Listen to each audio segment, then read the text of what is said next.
As I write this, I can feel it burning into my scalp. I want so bad to pull the headset off. But I know exactly what'll happen. I don't think I could survive that again. When I first caught wind of the Oculus Rift, back when it was still just a Kickstarter campaign, my mind was blown. I dreamed as a kid of being able to step into my favorite video games. I daydreamed about swinging the Master Sword with my own hands. I visualized myself as a bored god, making sure my Sims' needs were met and making their lives miserable. The idea of being inside the world of a game sounds so impossible. Yet under 2 decades later, we are on the cusp of actual, tangible VR. Some people doubted it, called it fake VR, compared it to the failure of Nintendo's Virtual Boy headset. Some folks wouldn't even be happy until we got a Sword Art Online level of virtual reality, but I was satisfied. Simply with sight, sound, and the ability to move my arms and interact with a world more joyful than my own. Years later, VR has come a long way. We have developers working on pixel-perfect limb movement, leg trackers, 360-degree treadmills. People are doing everything they can to make the VR experience even more real. They have no idea that it's all pointless. Once you go too far down the rabbit hole, you get stuck in hell. It all started when I attended a small VR expo in Chicago, with the promise of new, yet-to-be-released prototype headsets available to demo. I was guaranteed to attend. I was a VR nut now, so there's no missing something like this. The expo was thrilling. There was a new headset from a lesser-known Chinese phone company that had an insanely high resolution. The demo game looked nearly real. You'd need a $3,000 gaming PC to run it, at least at speeds that won't make you nauseous. Even the desktop they hooked up to the headset was struggling to meet the 60 frames per second. Then, my personal favorite was the headset that focused on field of view. They managed to stretch the field of view to 180 degrees, which exceeds a human's horizontal field of view and meets our vertical field of view, the more you know. When I tried this one, I could see how people could nearly forget they were even wearing a headset. It felt like putting on a different pair of eyes. And sadly, the resolution suffered, and the screen door effect was so bad, I never felt immersed. I spent several hours making multiple rounds at the event, trying a multitude of spectacular devices. As the event was coming to a close, then 20 minutes left until the building closed its doors, I spotted a modest booth that I hadn't seen previously. Strange, I thought. By then, I'd made at least a dozen laps around the entire place, yet I'd not seen this booth before. It consisted of a single black curtain with a plain black banner boasting white, Times New Roman lettering that read, Conscious VR. I smirked. These VR titles were only getting more predictable. There was a man sitting there behind a cheap folding table.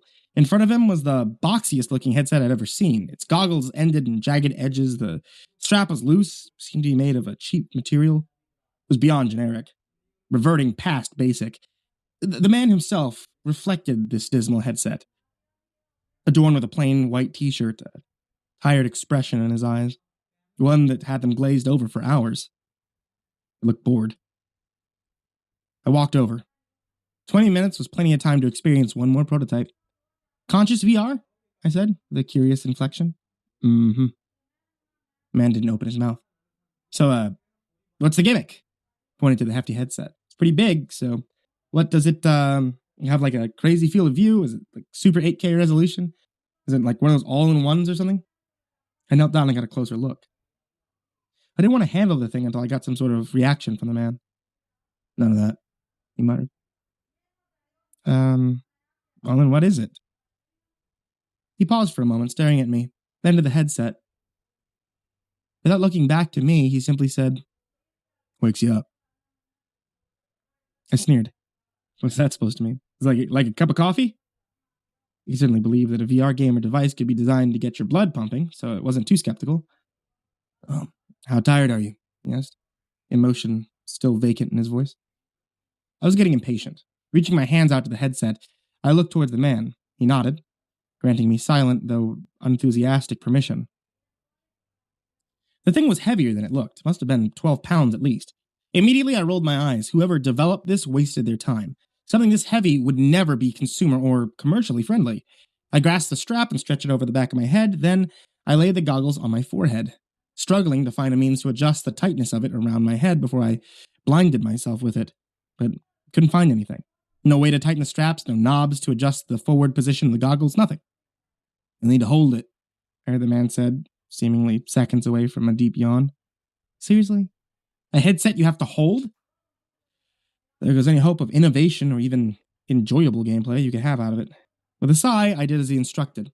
I held it at a position as comfortable as the awkward device would allow. The screen was black. Is it on?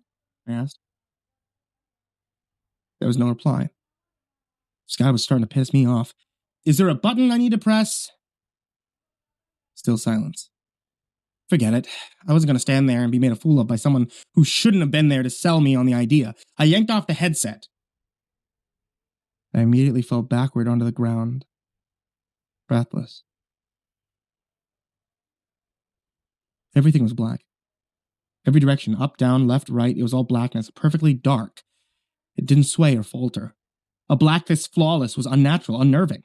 I began to panic. I could feel my breathing speeding up and becoming more shallow. It was a struggle to pick myself back up and remain on two legs as I couldn't see anything to balance myself with, no frame of reference. And when I was standing again, I attempted to look at my hands. There was nothing. I screamed. The blackness seemed to swallow the sound. If there ever was a sound. I couldn't be sure. Was I blind? Was I deaf? Was I dead? I kept reaching up to pull off the headset, which I could have sworn I already did, but I felt nothing but my hair and skin. At least I was still there. Then, the electricity came, a deep, sharp, stinging pain that ran through me from top to bottom like a bolt of lightning. It was pain so intense that all other thought left my mind, and though I could not see it, I felt the dribble of saliva flowing out of my mouth like some tased criminal suspect. When I woke up, my entire body was asleep. 1,000 needles per square inch of my flesh. My vision had returned. The headset was gone. And I lay there on the floor of the event building alone. I sat up awkwardly. The needles slowly fading. My head was a mess of agony and confusion. The building was empty. Had everyone left me there? Packing up and leaving? How did they do that? Had I passed out and no one cared? I picked myself up and I carried myself to the glass front doors. For some reason, they weren't locked. I was able to leave without a problem. Groggily, I made my way back to my hotel. I had a plane to catch in the morning and I had no way of knowing what time it was because the numbers on my phone were too blurry to read. How I made it back to my hotel bed alive at all was a surprise. I lay there, eyes closed, enjoying the comfort of thread counts higher than I had had at home. I felt fine then, save for the remnant of a headache. I looked towards the digital clock on the nightstand. 2:17 a.m. The journey back to the hotel certainly didn't take more than half an hour, so I must have been unconscious for a while. Even so, I was extremely tired. I found it difficult to keep my eyelids open, and raising my arms was a skirmish against my own body. So with some effort, I adjusted my pillow, and I shut my eyes. But sleep did not come. Something was keeping me up. At first, I thought it was the headache, but it soon became clear to me that the headache wasn't actually a headache. There was an ache above my ears, wrapping around the entirety of my scalp like a circle. I could feel something there, something that hurt the longer it remained on me. For a moment, I assumed the heavy headset had left a sore spot around my entire head. Naturally, I reached up to feel the source of my discomfort. My eyes flew open and taut. They began to water, quickly swelling to a point where tears flowed down my face. What my fingers came into contact with was not a sore on my flesh, but a cloth webbing. It was the same kind of material that the headset had been made out of. I shot up and began to scour my own face with my hands, feeling immediately a bulky apparatus in front of my eyes, in front of my own vision, and somehow I didn't see it. I choked on my saliva. I yanked at the strap and clasped the thing in front of my eyes, raising it above my head. In a sudden transition, the world around me changed. The hotel room disappeared as the apparatus came off. Around me instead was my own bedroom. My wife sleeping soundly at my side, though I remember her having blonde hair, not auburn. The morning sun burned my retinas through the glass pane, but I remembered that window being on the opposite side of the room. Shivering, I looked down at my hands. Lying within their grasp sat a jet black device.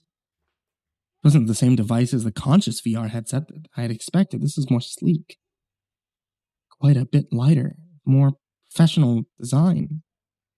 My eyes strained to open wider, ready to come apart at the seams. Honey, did you really wear that to bed? I turned sharply. My wife stretched herself awake and had greeted me with a reference to this device that I thought I'd never seen before. What? No, Speaking was difficult. My throat was dry and trembling, even more than my exterior. You always wake up acting so weird when you go to bed with that. I told you to stop. It can't be good for your mind. She climbed out of bed with a yawn and made her way to the bathroom. Yet I recall the bathroom entrance being in the hallway. I took the opportunity to re-examine the headset. It looked typical. A strap, some adjustment knobs, some sort of softer than foam material applied to the inside of the goggles. If anything, it just seemed like a consumer-perfected version of a VR headset. But then I turned it about to see the lenses. There weren't any lenses. Rather, there in the middle of the top of the goggles sat a metal connector, a dongle of some kind, similar to the shape of a USB Type-C. My mouth was agape. I reached out and touched the connector. There was some sort of brownish-red residue on the side. Is that blood? Instinctively, my hand flew up to my own forehead where the goggles would have met my face. A chill ran down my spine. My fingers met a small hole that perfectly matched the shape of the dongle. I must have sat there thoughtless and silent for a while, because the next thing I knew, my wife stood nervously at the bathroom door in a robe. Henry? Henry, is it happening again? Eyes watering, my gaze slowly met hers. I failed to blink, and I swear, for the briefest of a moment, I forgot how to breathe. In a sort of shell shock, I watched my wife pick up her phone and dial an ambulance. I was taken to the hospital. An exasperated doctor looked over my eyes and forehead through a minuscule flashlight. Henry, you were in here last week. I told you to take a break from that headset. My mouth didn't budge. I had nothing to say. Yes. Okay, you see, your excessive use is causing a blood leak. While not usually fatal, it can cause disorientation and even seizures. I stared down at my hands. For some reason, all I could do was listen and count my fingers. 1, 2, 3, 4. I want you to stay here tonight while we monitor your brain activity. 5, 6, 7. Are you listening, Henry? We'll keep an eye on you, but when you leave in the next couple of days, promise me to take a break from that thing.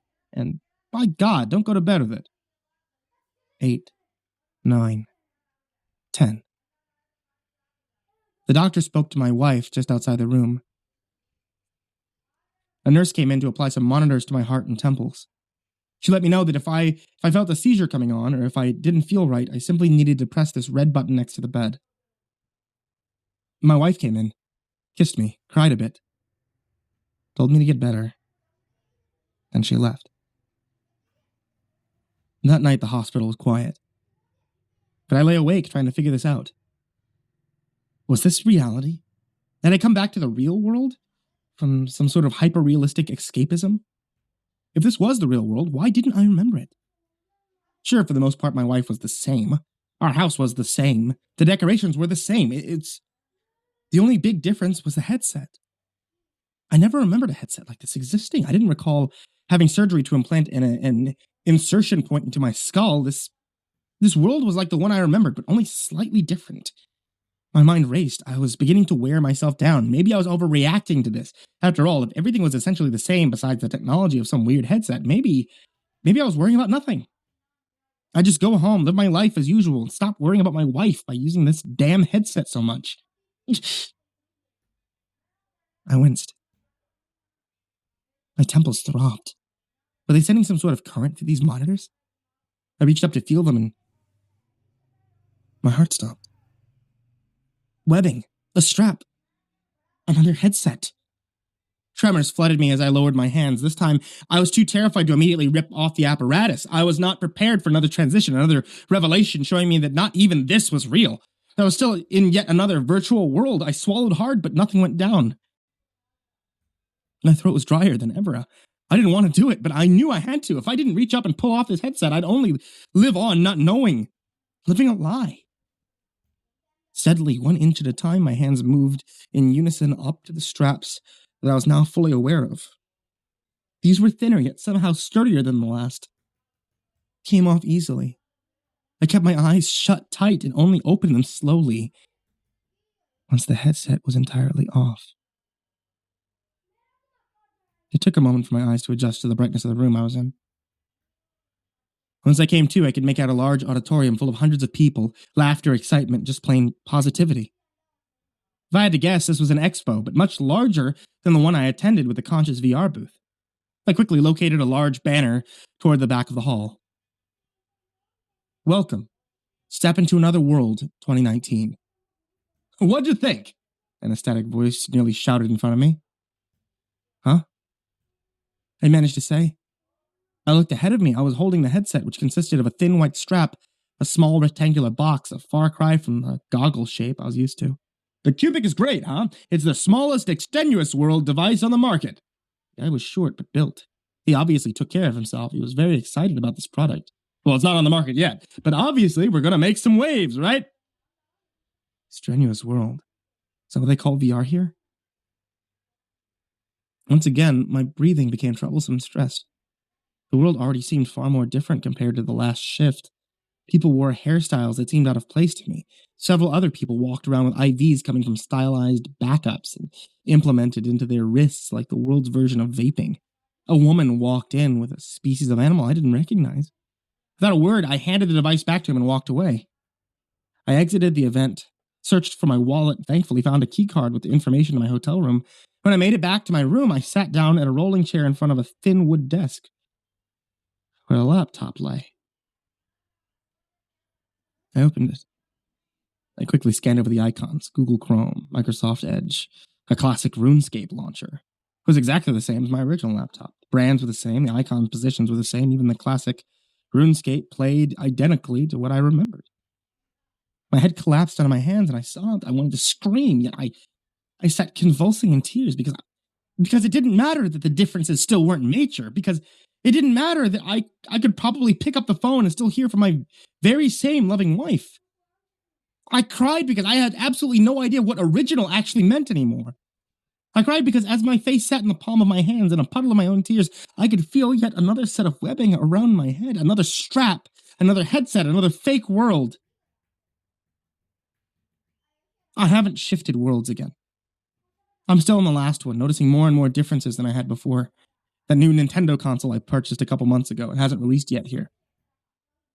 The Pomeranian puppy I bought as a kid for my birthday, it's a German Shepherd now. But worst of all, I noticed the first major difference within one of these shifts when I flew back home. My daughter. A 5-year-old little girl who begged for a puppy and a bunk bed so that her friend would have a place to sleep during sleepovers.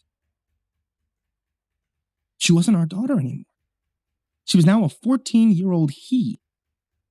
I still feel the same love and adoration as I should, but the effects this had on my psyche only grew, even as I continued to ignore the ache of the strap around my head. It burns, it throbs, it stings. Every second of every day, I can feel the pain of it. I could feel it indenting itself into my flesh on the other side. Every sore sensation screams at me to pull the headset off, but I'm too afraid. I know things will get different. My definition of real will only drift further away. I don't think I can handle it again. Even though I know beyond this headset, there'll be another, and another, and yet another, and I'm afraid that with each removal of the headset, I place myself closer to a more hellish reality. A reality closer to truth. A reality where where my son doesn't exist. A reality where I'm alone, bedridden, diseased, paralyzed. Worse. Maybe a fake world isn't the worst one to live in. I just wish it didn't hurt so much.